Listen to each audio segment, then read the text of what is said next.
Millionaire sees his adopted son eating dog food. He's shocked when he hears what he says. The sound of his son's quiet sobbing through the parlor door would haunt Robert Chen forever, not because of the tears, but because of the 3 words that followed. Thank you all for joining me, wonderful story family. If you're eager for today's adventure and ready to jump right in, don't forget to subscribe and let me know in the comments where you're listening from. And just a reminder, I'll have another enchanting story for you tomorrow, so be sure to stay tuned. You won't want to miss it. The mahogany desk gleamed under the crystal chandelier as Robert Chen signed another multi-million-dollar contract, his Mont Blanc pen scratching against paper worth more than most people's homes. At 45, he built an empire that stretched across 3 continents, tech innovations that changed lives, real estate developments that shaped skylines, investments that moved markets. Success had a smell, he thought, breathing in the leather and expensive cologne that filled his downtown office. His phone buzzed. A text from his housekeeper, Mrs. Martinez, David asking about dinner again. Should I prepare extra? Robert's jaw tightened slightly. David. His 16-year-old adopted son, the boy he'd rescued from a foster system 3 years ago after his business partner's tragic death. The boy who never seemed satisfied, always wanting more time, more attention, more everything. Tell him I'll be late. Client dinner, he texted back, though no such dinner existed. Sometimes the office felt safer than home, quieter, more predictable. Here, his decisions mattered. His presence changed things. At home, David's hopeful eyes made him feel inadequate somehow. Robert glanced at the silver-framed photo on his desk, him and David at the adoption ceremony, both smiling stiffly at the camera. He'd thought providing everything would be enough. Private school, unlimited allowance, a bedroom bigger than most apartments. Love would grow from gratitude, wouldn't it? His secretary knocked. Mr. Chen? Your 7 o'clock cancelled. Shall I reschedule? No. The word came out sharper than intended. I think I'll head home early tonight. 15 miles away, David Chen knelt on the cold kitchen tiles, a can of dog food open beside him. The metallic smell made his stomach turn, but hunger was louder than disgust. He'd found the can in the pantry behind gourmet coffee beans and organic pasta, provisions his father stocked but never shared meals with him. Come on, baby, you know you want it. Jessica's voice dripped with false sweetness. His girlfriend of 6 months stood over him, her perfectly manicured nails tapping against her designer handbag. At 17, she was everything the popular kids at Westfield Prep admired: beautiful, confident, cruel when it suited her. This is what you deserve, David. Your daddy doesn't even love you enough to eat dinner with you. At least I'm here. She crouched down, her voice dropping to a whisper. At least I see you for what you really are. David's hands shook as he lifted the spoon. The other kids at school couldn't know, that Robert Chen's adopted son spent most evenings alone, that his father's late nights had stretched from occasional to constant, that the boy who seemed to have everything was starving for something money couldn't buy. What would you do if you discovered someone you cared about was being treated this way? Share your thoughts below. Sometimes we don't see the pain hiding behind privilege. Good boy, Jessica cooed, recording with her phone. This'll look great on my story. Richie Rich's real dinner. Maybe your dad will finally pay attention to you when everyone sees this. David closed his eyes, forcing down another spoonful. The humiliation tasted worse than the food, but Jessica's attention, even twisted like this, felt better than his father's absence. At least someone noticed he existed. A car door slammed outside. David's eyes flew open. Daddy's home early, Jessica sing-songed, quickly pocketing her phone. Better clean up, baby. We wouldn't want him to see what his precious son really eats for dinner. David scrambled to his feet, panic rising. Robert never came home before 9. Never. The front door's familiar echo reached the kitchen, expensive shoes on marble, briefcase hitting the console table, keys jangling. David. Robert's voice carried through the house, different somehow, gentler than usual. "Son, are you home? I thought maybe we could order pizza, watch something together." The boy's heart hammered against his ribs. His father wanted to spend time with him? Tonight? He looked down at his stained shirt, dog food still clinging to his fingers, Jessica smirking beside him. "Go ahead," she whispered. "Tell Daddy what a good boy you've been." Footsteps approached the kitchen. David tried to speak, tried to call out, but shame had stolen his voice. He grabbed the can, desperate to hide the evidence, but it slipped from his trembling hands and crashed to the floor, contents splattering across the pristine white tiles. Robert appeared in the doorway. Time stopped. The millionaire's eyes took in the scene, his son on his knees, dog food everywhere, a beautiful girl standing over him like a predator. Robert's briefcase slipped from his fingers, hitting the marble with a sound like thunder. "David." The word came out broken, barely human. His son looked up, eyes wide with terror and shame, dog food still on his chin. In that moment, Robert saw everything he'd missed: the weight loss, the sad smiles, the desperate attempts for attention that he dismissed as teenage drama. I can explain," David whispered. But Robert was already moving, crossing the kitchen in 3 strides, dropping to his knees beside his son. His expensive suit absorbed the mess without thought, his hands reaching for David's face with a gentleness that surprised them both. "No," Robert's voice cracked. "I need to explain. To you." Jessica shifted uncomfortably. "Mr. Chun, I was just—" "Get out." Robert's voice turned to steel without his eyes leaving David's face. "Now. And if I ever see you near my son again, you'll discover exactly why they call me ruthless in business."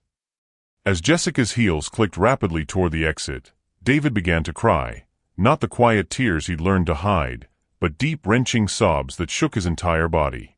"I'm sorry, Dad. I'm so sorry. I know I'm not good enough. I know you wish you'd never adopted me. I know." "Stop." Robert pulled his son into his arms, holding him tight against his chest. "Just stop." They knelt there in the mess, millionaire and adopted son, both broken in different ways.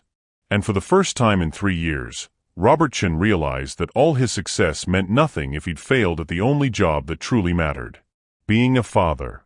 The kitchen fell silent except for David's ragged breathing against his father's shoulder. Robert held his son tighter than he'd ever held anything, tighter than handshake deals worth millions, tighter than the steering wheel during his first panic attack after David's adoption, tighter than the hope he'd almost let slip away.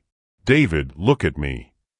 Robert's voice was steadier now, though his hands still trembled as he cupped his son's face. "Look at me, son." David's eyes, so much like his late business partner's, so full of pain Robert had been too busy to notice, met his father's gaze reluctantly. The shame there cut deeper than any business betrayal ever could. "Why?" The question hung between them like a blade. "Why would you let someone?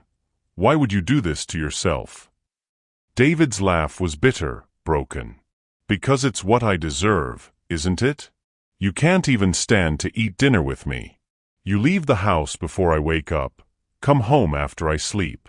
The only time you notice me is when I mess something up." His voice dropped to a whisper. "At least Jessica sees me. Even if it's like this." The words hit Robert like physical blows. Each one true. Each one a small death of the father he'd thought he was. He'd measured love in dollars, care in possessions, presence in provisions. While his son had been starving, not just for food, but for the one thing money couldn't buy: him. Oh God. Robert's own tears came then, surprising them both. "Oh God, what have I done to you?" "Dad." David's voice was small, confused. In 3 years, he'd never seen his father cry. Had never seen him show anything but controlled success and polite distance. "I thought." Robert struggled with words that felt foreign in his mouth. Words about feelings, about love, about the terror that had gripped him since the day he'd signed those adoption papers. "I thought if I gave you everything, you'd know. I thought if I worked hard enough to secure your future, you'd understand that you what?" David's voice was barely audible. "That I love you." The words came out raw, unpolished. That from the moment I held your file in my hands, saw your picture, read about what you'd been through in foster care, I knew you were my son. Not adopted. Not charity. Mine. David stared at him, searching his father's face for lies, for the cold distance he'd grown accustomed to. But Robert's eyes were wide open now, vulnerable, terrified, real. "Then why?" David's voice cracked. "Why do you always leave? Why don't you ever want to be with me?" Robert closed his eyes, the confession torn from somewhere deep and protected. "Because I was afraid you'd discover what everyone else who's ever tried to love me learned eventually." He opened his eyes, meeting his son's gaze directly. "That I'm not enough. That I don't know how to be what people need. I can make money, close deals, build companies, but love? Being a father? I don't have the manual for that." "Dad. Your parents, your birth parents, they loved you enough to make sure you'd have a chance at a better life, even though it broke them to let you go. The foster families before me, they tried. They cared. But me? I'm just the guy with money who thought that would be enough." Robert's voice grew quieter. "I stayed away because I was terrified that the closer you got to me, the faster you'd realize you deserved better." David was quiet for a long moment, processing words he'd never expected to hear. Finally, he spoke, his voice stronger than before. "You know what's funny?"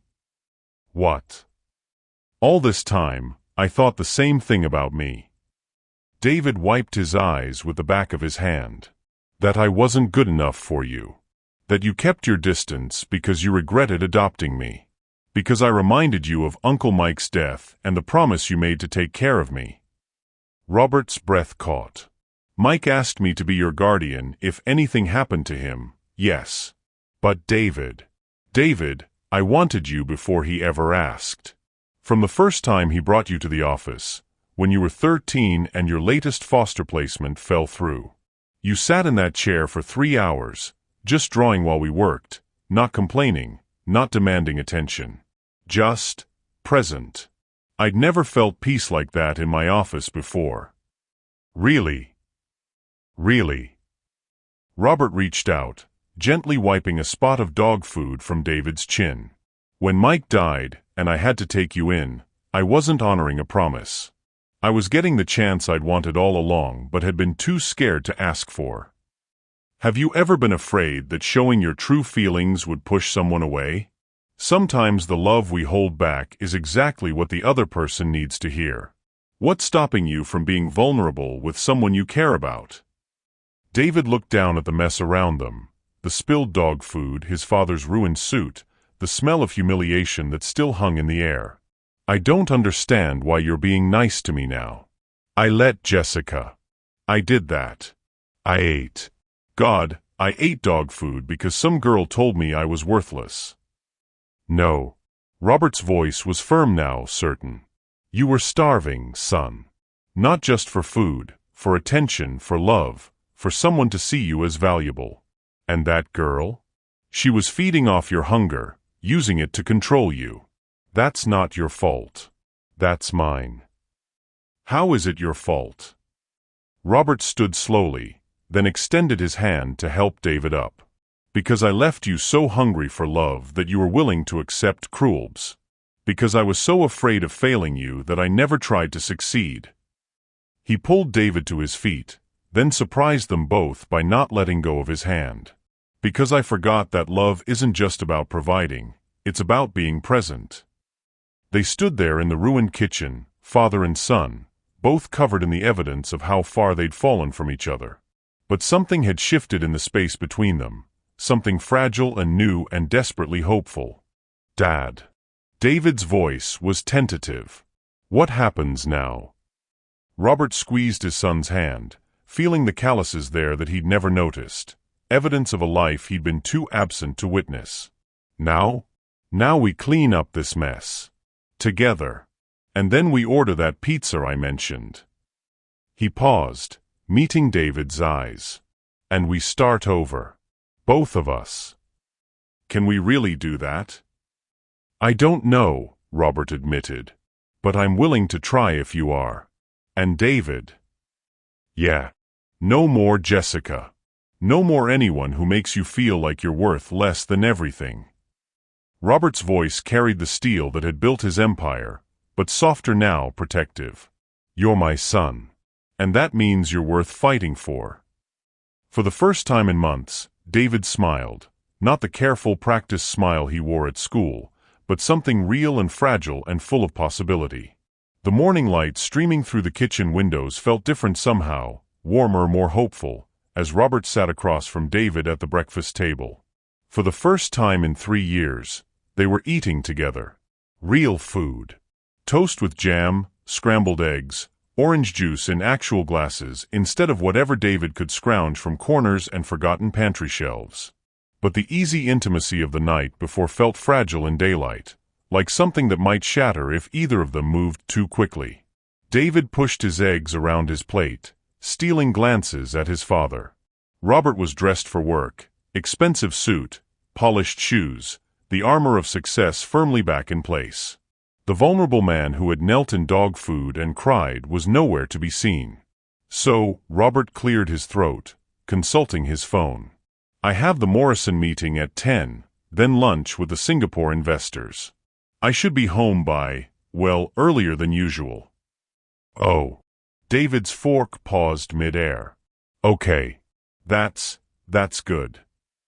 The careful politeness was back, that practiced distance they both knew how to navigate. It was safer than the raw honesty of last night, less terrifying than the possibility that things might actually change. Robert's phone buzzed. A text from his assistant, David's school, called. He missed first period again yesterday. Disciplinary meeting requested. The familiar irritation flared, the same frustration that had driven him away so many times before. Why couldn't David just be easier? Why did loving him have to be so complicated? The school called, Robert said, his voice cooling slightly. You missed first period yesterday? David's shoulders tensed. Yeah. I was with Jessica before school. Doing what? The question hung in the air, loaded with implications neither wanted to explore. David's face flushed red, remembering exactly what he'd been doing, more of the same humiliation, more of accepting treatment he knew was wrong because it felt better than being invisible. It doesn't matter, David mumbled. I'll make sure it doesn't happen again. It does matter. Robert's business voice was emerging, controlled, demanding answers. I have a reputation in this community, David. When my son starts skipping school, people notice. They talk. The words hit David like ice water. There it was, the real concern. Not David's well-being, not the reasons behind his behavior, but how it reflected on Robert Chen's carefully constructed image. Right, David said quietly. Your reputation. I forgot. That's not what I meant. Isn't it? David stood up, his chair scraping against the floor. Last night you said you loved me, but this morning you're worried about what people think when your adopted son messes up. Robert felt the familiar walls going up, the protective barriers that had served him so well in business. I'm worried about your future. Colleges don't accept students with attendance problems. Employers don't hire people who can't follow simple rules. God, Dad, listen to yourself. David's voice cracked with frustration. You sound like you're giving a business presentation about my life. Maybe because I'm trying to help you succeed. No, you're trying to manage me like one of your investments. David's eyes were bright with unshed tears. Last night was just, what, a momentary lapse? Today you're back to being the Robert Chen who's too important to actually be my father. The accusation stung because it carried too much truth. Robert could feel himself retreating into the familiar territory of expectations and disappointment, away from the messy, terrifying world of genuine connection. "I'm trying, David. But you have to meet me halfway. You can't just skip school and expect." "Expect what? Love? Support? A father who asks why instead of just judging."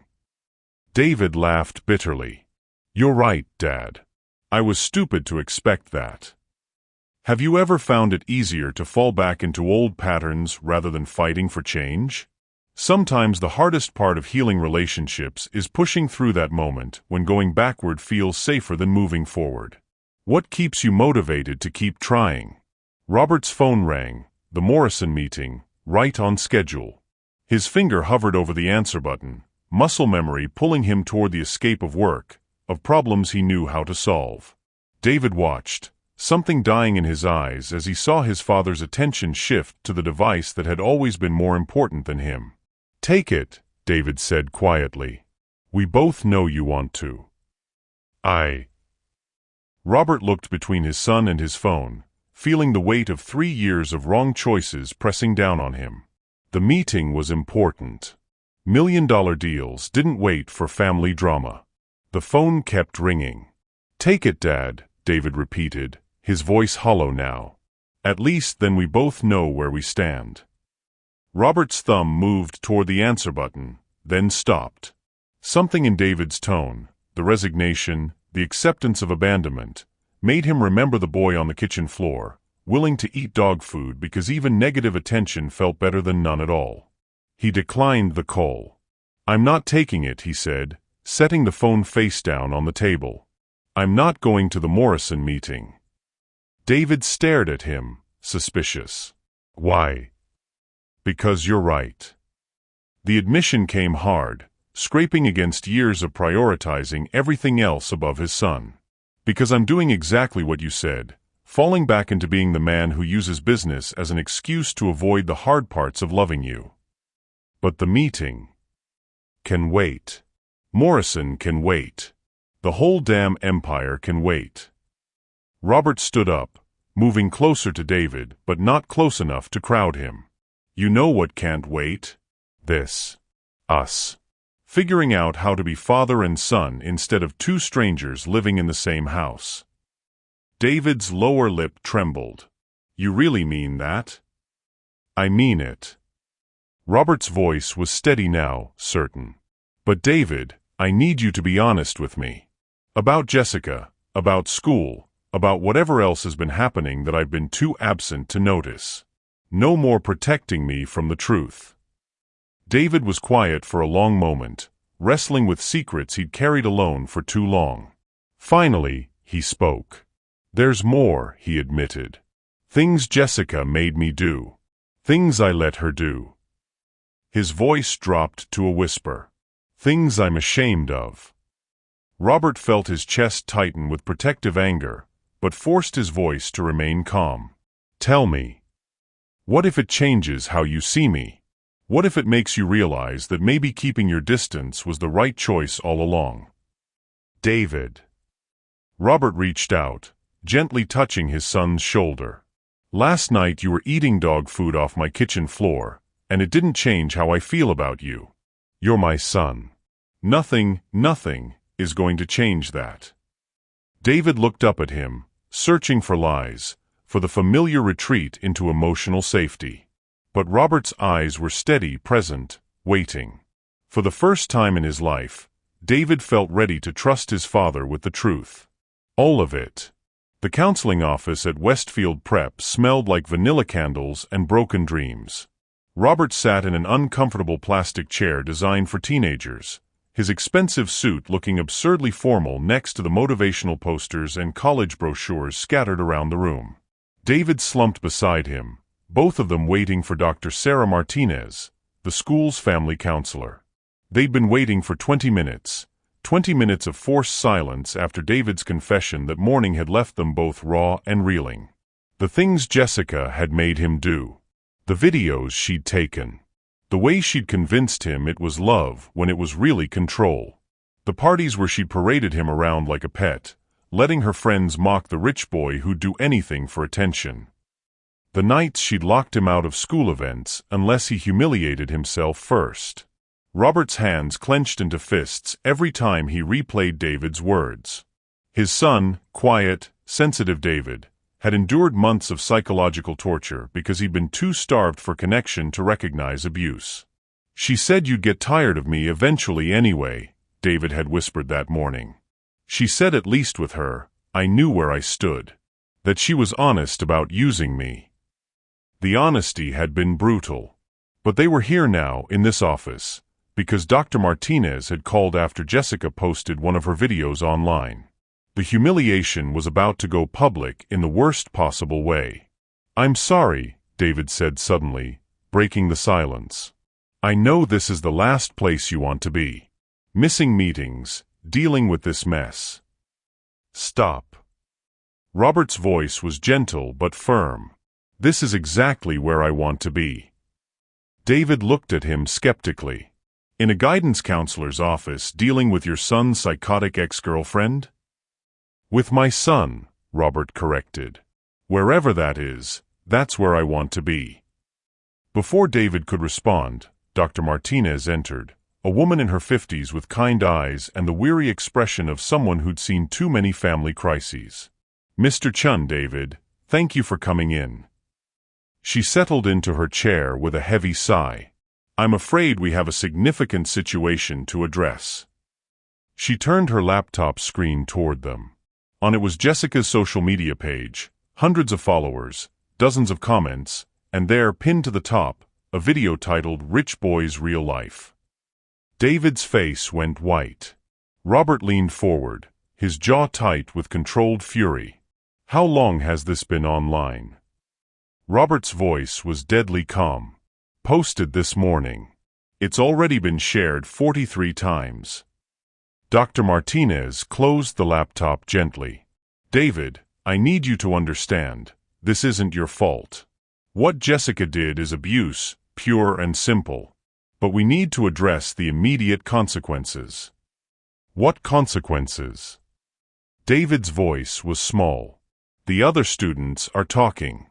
Some are sympathetic, but others—" She paused, choosing her words carefully. "High school can be cruel, David.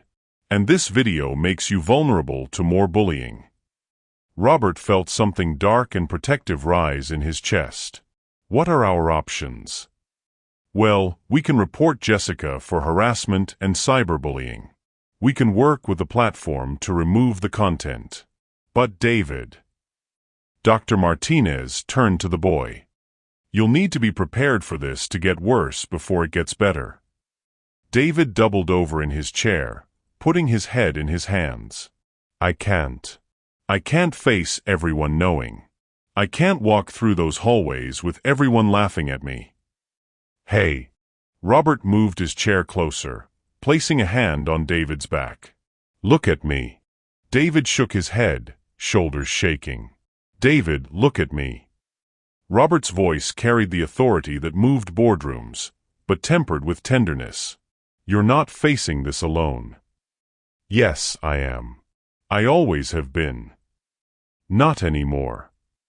Robert turned to Dr. Martinez.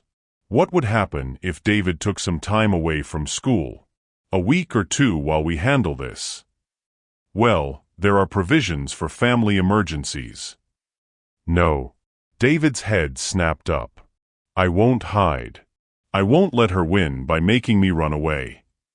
"David, be practical." "I'm tired of being practical, Dad." David's eyes blazed with something Robert had never seen before, not just pain, but determination. "I'm tired of hiding, tired of being ashamed, tired of letting people treat me like garbage because I don't think I deserve better." Dr. Martinez leaned forward. "What are you thinking, David?" David was quiet for a moment, then straightened in his chair. "I want to tell my story. The real story. Not the one Jessica's selling. Some that might make things harder." "Good," David interrupted. "Maybe things should be harder." Maybe I should have to look people in the eye and own what happened to me instead of pretending it didn't. Robert stared at his son, seeing something he'd missed before: strength. Not the brittle, desperate strength of survival, but something deeper. Something that reminded him of himself at his most determined. "You want to fight back," Robert said slowly. "I want to stop being a victim." David's voice was steadier now. "Jessica thinks she broke me, thinks she can control me even from a distance by making me too ashamed to show my face. But you know what? I'm Robert Chen's son." The pride in those words hit Robert like a physical blow, pride he'd done nothing to earn, but that David offered anyway. "And what does that mean?" Dr. Martinez asked gently. David looked at his father, something passing between them that felt like recognition. "It means we don't back down from fights. We don't let bullies win. And we protect the people we love." Robert felt his throat tighten. "David." "I want to transfer schools," David said suddenly. "Start fresh somewhere Jessica's poison can't follow me. But I want to do it the right way, not running but choosing. Taking control of my story instead of letting other people write it." Dr. Martinez nodded slowly. "There are several excellent schools in the district. With your grades and your father's resources." "Our resources," Robert corrected quietly. "This is a family decision." "Our resources," David repeated, testing the words. "It sounds weird, saying our about something with you." "Get used to it," Robert said firmly. "From now on, everything I have is ours, including the fight ahead of us." Dr. Martinez smiled, the first genuine smile since they'd arrived. "I think this might be the beginning of something very good for both of you." As they left the office an hour later, David walked closer to his father than he had in 3 years. Not touching, but present. Available. For the first time in his life, he felt like he belonged somewhere. "Dad," David said as they reached the car. "Yeah. Thank you. For not making me do this alone." Robert stopped walking, turned to face his son fully. "David, I need you to understand something. You're never going to be alone again. Not while I'm breathing. Promise. Promise." And for the first time, David believed him. The drive home from school was quiet, but it was a different kind of silence than they'd shared before, not the awkward distance of strangers, but the comfortable quiet of two people processing together. Robert kept stealing glances at David, still amazed by the strength his son had shown in Dr. Martinez's office. "Dad." David's voice broke the silence as they pulled into their driveway. "Can I ask you something?" "Anything." "Why did you really adopt me? And don't say it was just Uncle Mike's dying wish. I want the truth." Robert turned off the engine, but didn't move to get out. This was the conversation he'd been avoiding for 3 years, the one that would require him to excavate parts of his past he'd buried so deep he'd almost convinced himself they didn't exist. The truth. Robert's hands gripped the steering wheel. "The truth is complicated. I've got time." Robert closed his eyes, feeling the weight of secrets he'd carried alone for too long. "When I was your age, I was in foster care too." David's head snapped toward his father. "What?" "Car accident when I was 15. Parents died instantly. No relatives willing to take an angry, grieving teenager." Robert's voice was steady, but David could hear the old pain underneath. "I bounced between 3 different homes in 2 years. Each family meant well, but they didn't really want you," David finished quietly. "I was a reminder that life could change in an instant, that the stability they'd built for their own children was more fragile than they wanted to admit." Robert finally looked at David. "I learned to be grateful for basic kindness, to never ask for too much, to make myself useful so they'd have a reason to keep me." David felt something clicking into place. "That's why you work so much. Why you think providing for me should be enough. The Hendersons, my last foster family, they were good people. But they made it clear that my job was to be grateful, study hard, and not cause problems. Love was something I could earn if I was perfect enough. Robert's laugh was bitter. I spent my whole adult life trying to be perfect enough. What happened when you aged out? Scholarship to college, then years of clawing my way up in business. I told myself I was building something, creating the security I'd never had. But really? Robert turned to face David fully. I was trying to become the kind of person who couldn't be abandoned. Rich enough, successful enough, powerful enough that people would need me more than I needed them. David was quiet for a moment, absorbing this revelation. But you still got hurt, didn't you? Robert's breath caught. What do you mean? Uncle Mike. You loved him, and he died anyway. The simple truth hit Robert like a physical blow. Mike, his business partner, his best friend, the closest thing to family he'd allowed himself since aging out of foster care. Mike, who'd been killed by a drunk driver on his way to pick up David from yet another failed placement. Mike was. Robert struggled with words. He was the first person who saw something in me worth loving that wasn't tied to what I could do for him. He believed in me before I had anything to offer. And when he died, you got scared again. Terrified, Robert admitted. Mike left behind this 13-year-old boy who'd already been hurt so many times, and suddenly I was responsible for him. For you. And all I could think was that I'd already failed at the only relationship that really mattered to me. David reached over and touched his father's arm, the first time he'd initiated physical contact in months. Tell me about that day, when Uncle Mike asked you to be my guardian. Robert's eyes grew distant. He didn't ask. Not exactly. We were working late one night, about 6 months before he died. You were asleep on his office couch, another placement had fallen through, and he was keeping you with him until social services found something else. I remember that night, David said softly. I pretended to be asleep, but I heard you two talking. What did you hear? You said I was lucky to have him. That you wished someone had fought for you the way he fought for me. David's voice was barely a whisper. And he said that maybe someday you'd have the chance to be that person for someone else. Robert felt tears building behind his eyes. 6 months later, he was gone, and suddenly I had that chance. But I was so afraid of screwing it up, of becoming another person who hurt you. So you kept your distance. I thought if I could give you everything material, if I could secure your future financially, that would be enough. That would be love without the risk of abandonment. Robert wiped his eyes with the back of his hand. I didn't realize I was abandoning you in a different way. They sat in the car, both lost in memories and revelations. Finally, David spoke.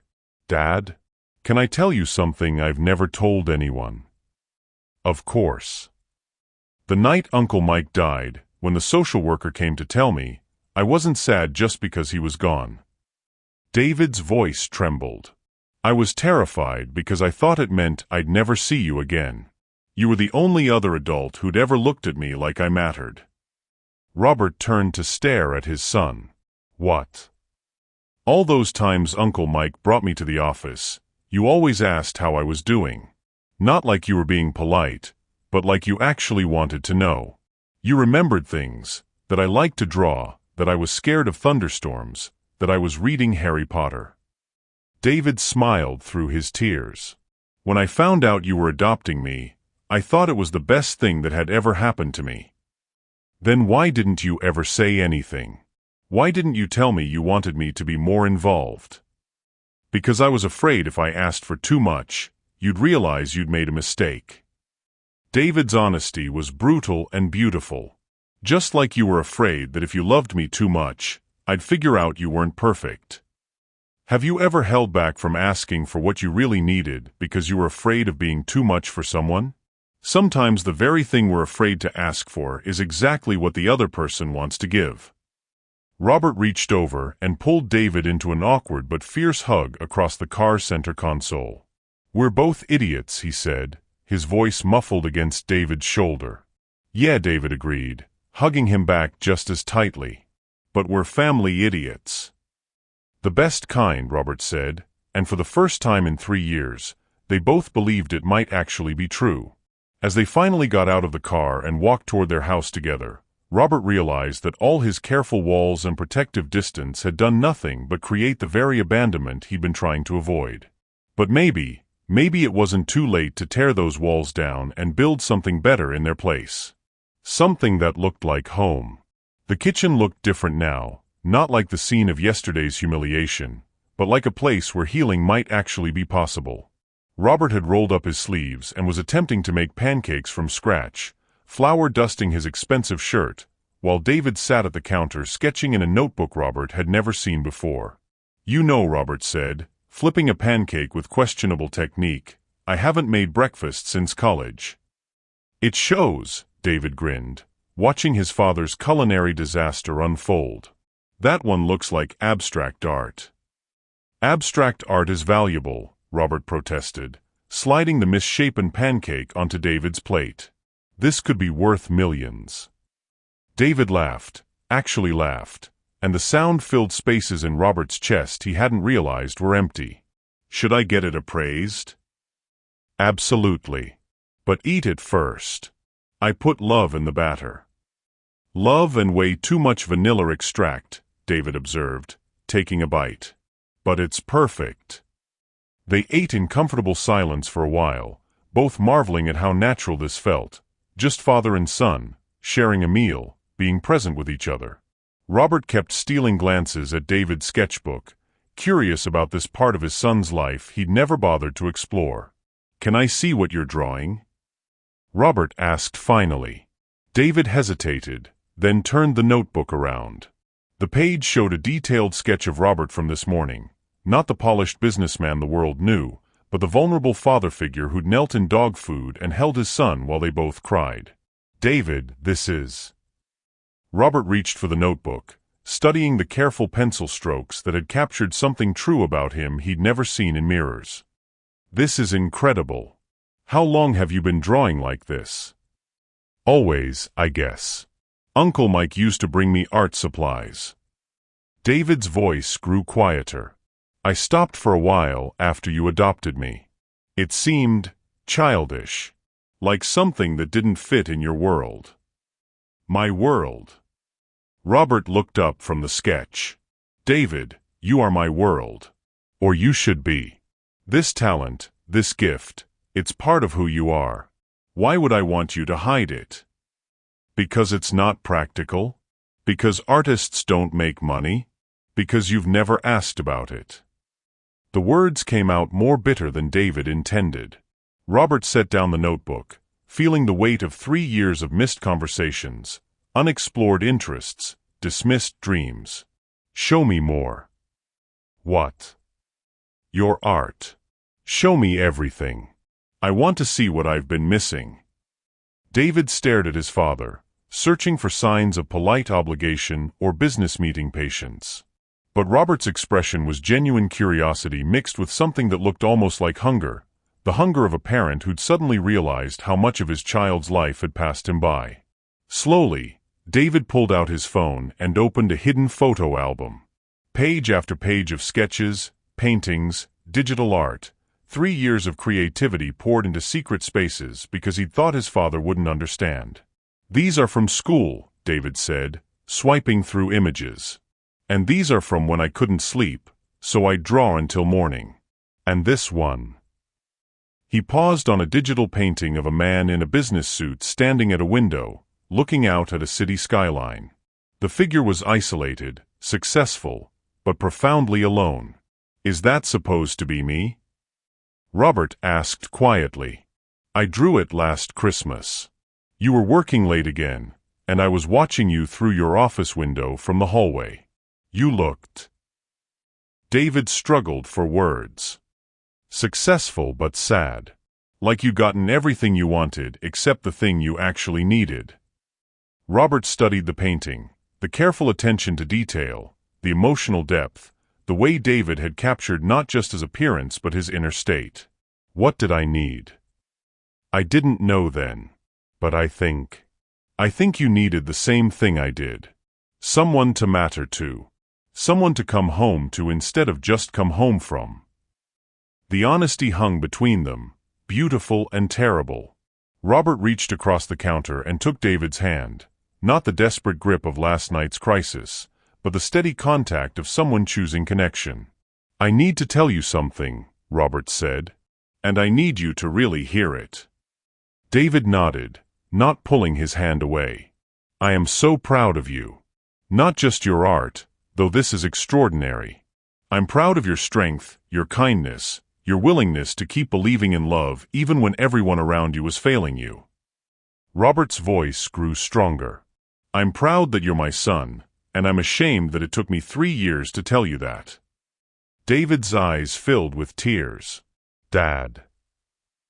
I'm not finished. Robert squeezed his hand gently. I want to know everything. Your favorite subjects in school, your friends, your dreams, what keeps you awake at night, what makes you laugh. I want to know why you chose digital art over traditional, whether you want to study it in college, if there are galleries you want to visit together. Together. Together.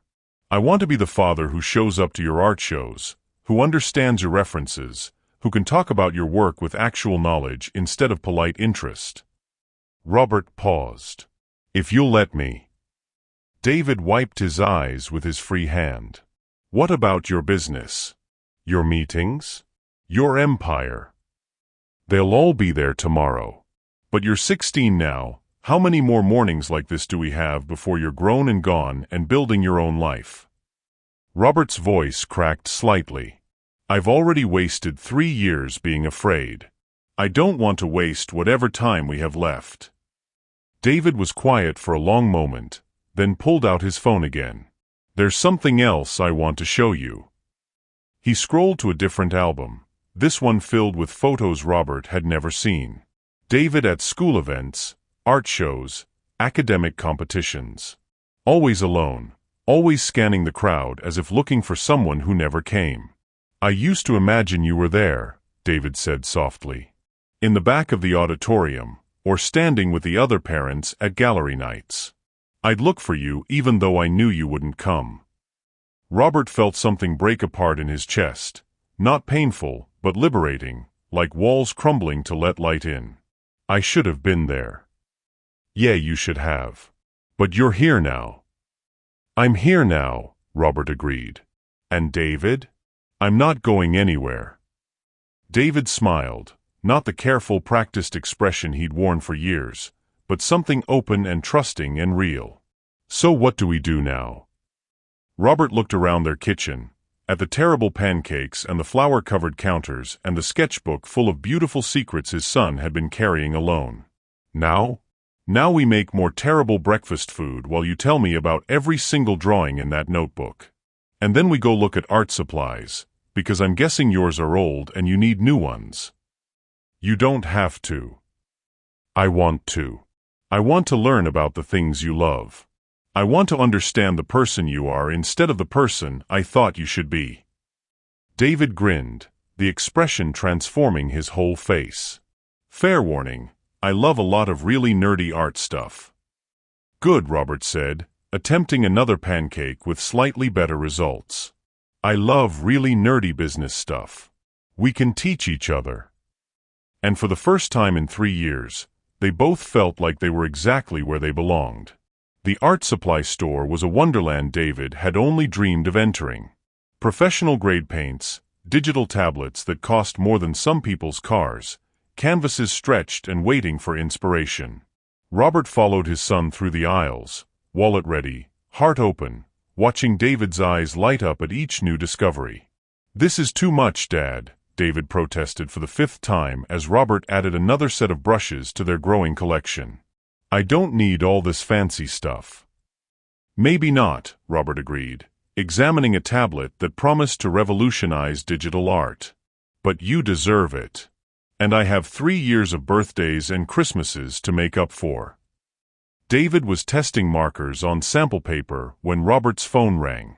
He glanced at the screen and frowned. It was his assistant, calling on a Saturday afternoon. That never happened unless something was catastrophically wrong. "I should take this," Robert said apologetically. "2 minutes, I promise." He stepped away, lowering his voice as he answered. "Jennifer? What's wrong?"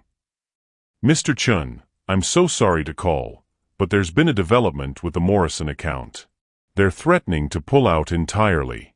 Something about breach of contract, failure to meet commitments. They're saying you missed a crucial deadline yesterday." Robert's blood turned cold. The Morrison deal, the one he'd walked away from to have breakfast with David, to sit in the school counselor's office, to finally prioritize his son. $20 million hanging in the balance. That's impossible. The deadline isn't until. They moved it up. Sent notice Thursday night. I forwarded the email, but... Jennifer's voice was careful, professional. "Sir, you haven't been checking your messages since yesterday morning." Robert closed his eyes, feeling the familiar weight of responsibility crushing down on him. $20 million. 60 jobs that depended on that contract. A partnership that had taken 3 years to build. Can we salvage it? Morrison wants a face-to-face meeting. Today. If you can get to his office in the next 2 hours and personally guarantee that. "I'll be there in 40 minutes, Robert said, the business executive taking over from the father. He hung up and turned back toward David, who was still absorbed in art supplies, trusting that his father would be there when he looked up. The boy who'd finally started to believe he was worth prioritizing. Robert's hands shook slightly as he scrolled through his missed emails. Jennifer was right. Dozens of urgent messages, crisis management that required his immediate attention, deals falling apart because he'd been focused on pancakes and sketchbooks instead of the empire that kept their world running. "Dad." David appeared beside him, arms full of art supplies. "Everything okay?" Robert looked at his son's hopeful face, then at his phone full of urgent demands. "There's a problem at work. I have to." "Oh." David's expression shifted, hope dimming to careful neutrality. "Okay. Should we put this stuff back?" No. Keep everything. I'll just..." Robert ran a hand through his hair, feeling trapped between 2 versions of himself. "It's just one meeting. Emergency situation. I'll be back in a few hours." David nodded, but something was already withdrawing from his eyes. "Sure. I understand." "David, listen to me. This isn't like before. This is a genuine crisis." "It's fine, Dad. Really." David's voice was steady, polite, distant. "Work is important. I get it." But Robert could see that David didn't get it, couldn't get it, because from his perspective, work had always been more important than him. Yesterday's breakthrough felt fragile suddenly, like something that could shatter at the first sign that old patterns were reasserting themselves. What if you came with me?" Robert asked desperately. "You could wait in the office, maybe explore the building while I handle the meeting?" David's laugh was brittle. "Right. Your 16-year-old son hanging around while you save your business empire. That'll look professional." "I don't care how it looks." "Yes, you do." David's voice was quiet but cutting. "You always care how it looks. Yesterday you were worried about your reputation when I missed school, remember?" The words hit Robert like physical blows because they were true, all of them. He was worried about how it would look. He was falling back into old patterns. He was choosing the familiar territory of business crisis over the messy, uncertain work of building a relationship with his son. "This is different," Robert insisted, but even he could hear how weak it sounded. "Is it?" David stepped back, putting distance between them. "Because it feels exactly the same. You get close, I start to trust you, then something more important comes up. $20 million, David. 60 people's jobs. And one son who thought he finally mattered more than money. David's eyes were bright with unshed tears. But he was wrong, wasn't he? Robert felt the moment slipping away from him, felt 3 years of walls going back up in David's expression. But his phone was buzzing with more urgent messages, and the weight of responsibility was crushing the tender growth of their new relationship. "I have to go," Robert said finally, hating himself for the words. "But when I get back." "When you get back, I'll be fine. Just like I always have been." David turned away, focusing intently on a display of pencils. "Go save your deal, Dad. I'll get a ride home with someone else." "David, please. Just go." David's voice was steady, controlled, empty. "Before you lose something that actually matters to you." Robert stood there for another moment, torn between the son who needed him and the empire that demanded him. His phone rang again, Morrison probably, ready to walk away from everything Robert had built. He answered the call. "Mr. Morrison?" "Yes, I can be there in 30 minutes. Whatever it takes to make this right." When he hung up, David was gone. Disappeared somewhere in the maze of art supplies, invisible again, protecting himself the way he'd learned to do when the people who claimed to love him inevitably chose something else. Robert stood alone in the art store, surrounded by tools for creating beauty, holding a phone that connected him to everything except what actually mattered. For the second time in 24 hours, he'd broken his son's heart. But this time, David might not give him another chance to fix it. Have you ever had to choose between competing priorities when someone you love needed you most? Sometimes the urgent things crowd out the truly important ones. What helps you remember what really matters when the pressure is on? The Morrison Building's 32nd floor conference room felt like a tomb. Robert sat across from 3 stern-faced executives, listening to demands and ultimatums that would have commanded his full attention any other day. But all he could think about was David's face in the art store, the way hope had died in his eyes, replaced by the careful blankness of a boy who'd learned not to expect too much from the people who claimed to love him. "Mr. Chun, are you listening?" Morrison's voice cut through his thoughts. "This partnership requires your complete commitment. No more missed deadlines, no more unavailability." "Of course," Robert replied automatically, his signature moving across contracts that secured millions of dollars and felt meaningless. "You have my full attention." But he didn't. Not really. His mind kept replaying the morning, David's laughter over terrible pancakes, the wonder in his eyes as he'd shown his art, the fragile trust that had been building between them like something precious and new. Trust Robert had just shattered. Again. His phone buzzed with a text from Mrs. Martinez. David came home in an Uber. "He's locked in his room. Won't talk to me. What happened?" Robert stared at the message, Morrison's voice fading to background noise. His son was home, alone, probably building walls that would take years to tear down again. If they could ever be torn down. Another text. "Sir, I found something in the trash. I think you should see it." An image loaded slowly. David's sketchbook, the one filled with beautiful drawings and 3 years of hidden creativity, crammed into the garbage can.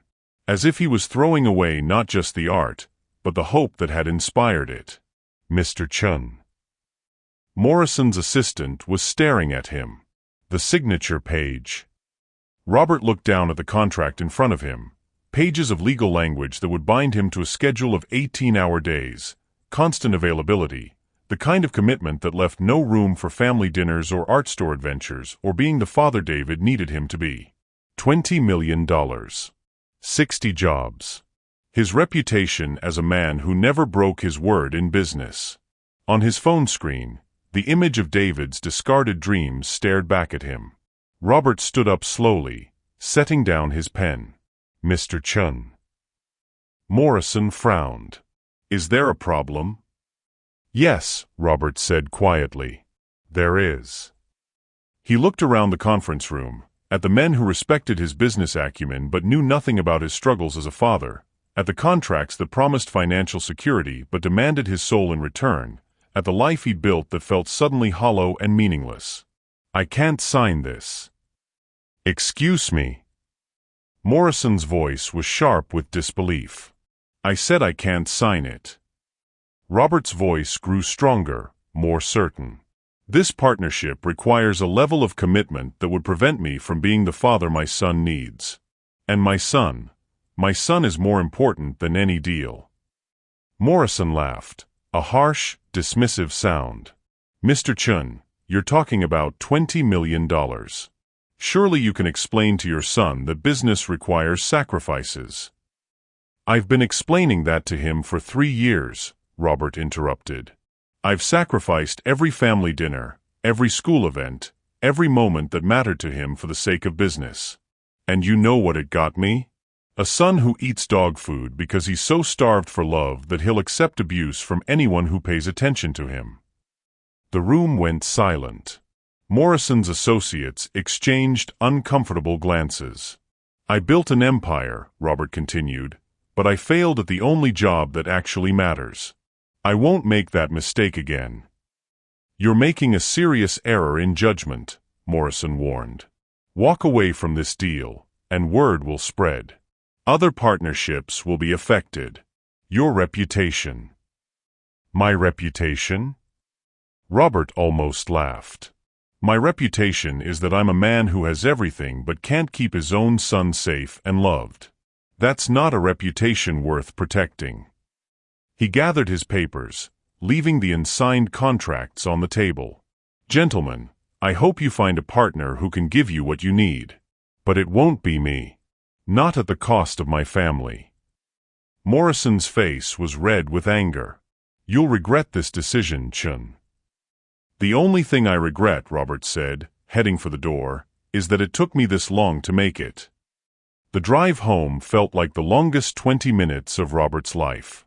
Every red light was torture, every mile between him and David a reminder of how many times he'd chosen distance over closeness, success over love. He called David's phone, straight to voicemail. He called Mrs. Martinez. How is he? Still locked in his room. I heard crying earlier, but he won't answer when I knock. Her voice was gentle but worried. Mr. Chun, what can I do? Nothing, Robert said. This is between me and my son. He pulled into their driveway and sat for a moment, gathering courage. David had given him chances before, too many chances, and Robert had squandered every one. This might be his last opportunity to prove that love could win over fear, that being a father mattered more than being successful. Inside the house, he climbed the stairs slowly, his heart hammering. David's door was closed, no sound coming from within. Robert knocked gently. David? It's me. Silence. I walked away from the deal, Robert said to the closed door. I told Morrison that my son was more important than $20 million. Still nothing. I know you don't believe me. I know I've given you every reason not to trust my word when it comes to choosing you over business. Robert leaned against the door frame. But I'm here now. And I'm not going anywhere. He slid down to sit on the floor outside David's room, his back against the door. I'll wait out here until you're ready to talk. Even if it takes all night. Even if it takes longer. For a long time, there was only silence. Then, so quietly he almost missed it, Robert heard the sound of footsteps approaching the door. The lock clicked. The door opened slowly and David appeared, eyes red from crying, face streaked with tears, but something cautiously hopeful in his expression. You really walked away? David's voice was hoarse. I really walked away. Robert stood up, meeting his son's eyes directly. I choose you, David. Today, tomorrow, every day for the rest of my life. I choose you. David stared at him for a long moment, searching for lies, for the familiar retreat into business priorities. But Robert's eyes were steady, present, certain. What about the money? Your reputation. Money can be made again. Reputation can be rebuilt. Robert stepped closer. But I only get one chance to be your father. And I almost threw it away for the sake of things that don't matter. David's lower lip trembled. I threw my sketchbook away. Mrs. Martinez saved it. It's in the kitchen, and every drawing is still perfect. Robert reached out tentatively, and when David didn't pull away, he placed a gentle hand on his son's shoulder. Just like you. I'm not perfect, Dad. I'm broken and scared, and I don't know how to trust people who say they love me. Then we'll figure it out together, Robert said simply. Broken and scared people learning how to love each other properly. That sounds like a family to me. And finally, David stepped forward into his father's arms, choosing to trust one more time that this broken, scared man might actually mean the words he was saying. They held each other in the hallway, father and son, both choosing love over fear, presence over perfection, each other over everything else that had seemed so important just hours before. 6 months later. The gallery opening was small but elegant, Westfield Academy's annual student art showcase, held in the school's renovated library. Parents, teachers, and students mingled among displays of paintings, sculptures, and digital installations, the kind of event Robertson would have skipped 6 months ago without a second thought. Tonight, he stood proudly beside David's corner display, watching his son explain his latest digital piece to a group of impressed visitors. The artwork was stunning, a series called Coming Home, featuring portraits of people in moments of genuine connection. A father and son cooking together. A family reading on a couch. Simple moments elevated to something transcendent through David's careful attention to emotion and light. The central theme, David was saying, his confidence blooming under the attention, is how love isn't always grand gestures. Sometimes it's just showing up. Being present. Choosing each other every day. Robert felt his chest swell with pride. In the past 6 months, he'd watched David transform from a withdrawn, hurting boy into this articulate young artist who understood profound truths about human connection. They'd both transformed, really. The morning after their reconciliation, Robert had restructured his entire business approach. He'd hired additional executives, delegated major decisions, and built systems that allowed him to be present for the things that mattered. His company was more successful than ever. Turns out that a man fighting for work-life balance inspired loyalty and innovation in his employees. Morrison had tried to spread word about Robert's unreliability, but it had backfired. Other business leaders, many struggling with their own family relationships, had reached out with partnership offers that respected his boundaries. Success, it turned out, didn't require sacrificing everything else. Dad. David appeared at his elbow, holding 2 cups of punch. Mrs. Chun wants to meet you. Robert looked confused. Mrs. Chun. David grinned, pointing across the room where an elderly Asian woman was studying his artwork with intense focus. My art teacher. She says I have exceptional emotional intelligence and wants to discuss summer programs. Ah. Robert accepted the punch, noting how naturally David had called him Dad, not the careful, distant Robert or hesitant sir of their early months together. What kind of summer programs? Art intensive at UCLA. 3 weeks of workshops with professional artists. David's eyes lit up with excitement. It's expensive, but she thinks I could get a scholarship based on my portfolio. David, Robert said seriously, expense isn't even a consideration. If this is what you want, we'll make it happen. Even if it means I'll be gone for 3 weeks. Robert smiled, remembering how that question would have terrified him 6 months ago. 3 weeks of having David away felt like losing part of himself. But he'd learned to support his son's growth rather than clinging to him out of fear. Especially then. I want you to have every opportunity to develop your gifts. Robert paused, studying David's face. But I'll miss you terribly. Good, David said, bumping his shoulder against his father's. I'll miss you too. Across the room, a commotion near the entrance caught their attention. Jessica had arrived, not as a student, she'd transferred schools after the cyberbullying incident, but apparently as someone's guest. She looked different, smaller somehow, less predatory, but her presence still sent a visible shudder through David. "You okay?" Robert asked quietly, his protective instincts immediately activated.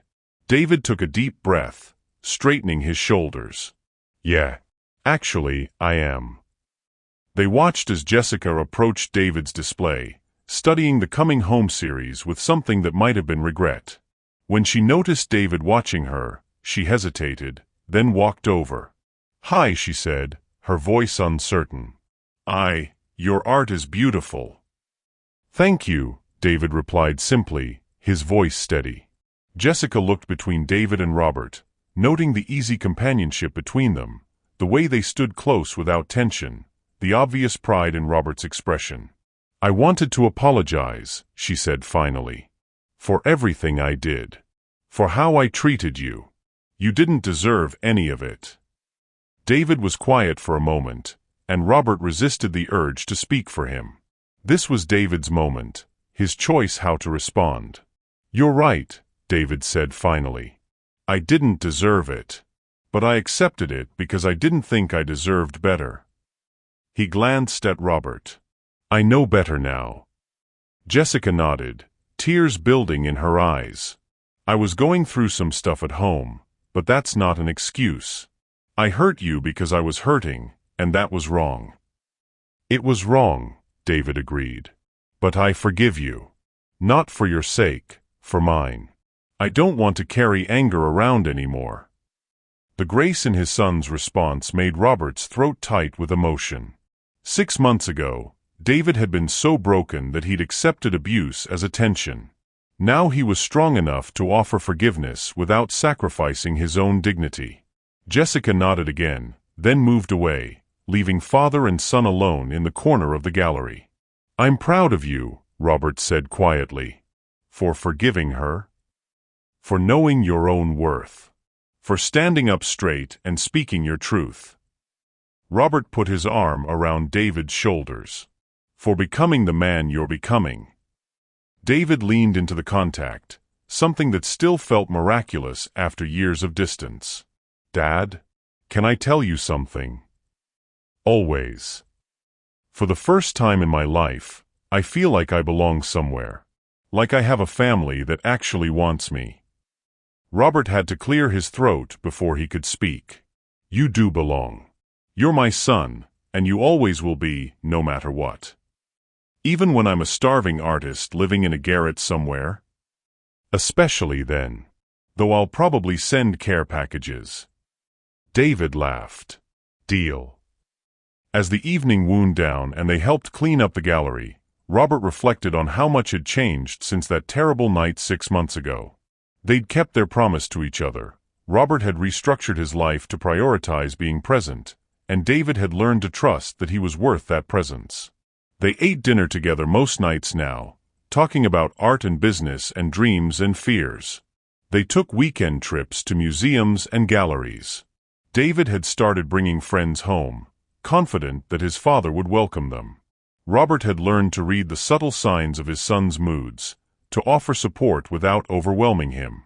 It wasn't perfect. They still had misunderstandings, still had to work at communication, still had to choose each other over easier paths. But it was real, and it was theirs, and it was built on a foundation of love rather than obligation. What's one small way you could show someone you love that they truly matter to you today? Sometimes the most powerful gestures are the simplest ones: presence, attention, choosing them over other demands on your time. As they drove home together, David sketching in his notebook under the car's interior light while Robert navigated familiar streets, Robert thought about the words he'd learned to say and mean: "I choose you." Every day, in big ways and small ones, he chose David. And David, brave and generous and healing, chose to trust him back. It was the best deal Robertson had ever made. "Dad," David said as they pulled into their driveway, "what do you want to do tomorrow?" Robert smiled, parking the car but not rushing to get out. Tomorrow was Sunday, no business meetings, no urgent calls, just time to be father and son. "Whatever you want," Robert said. "We have all the time in the world."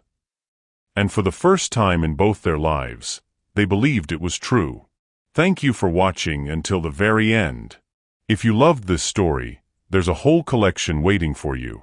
Just click the image on your screen to dive into the next video.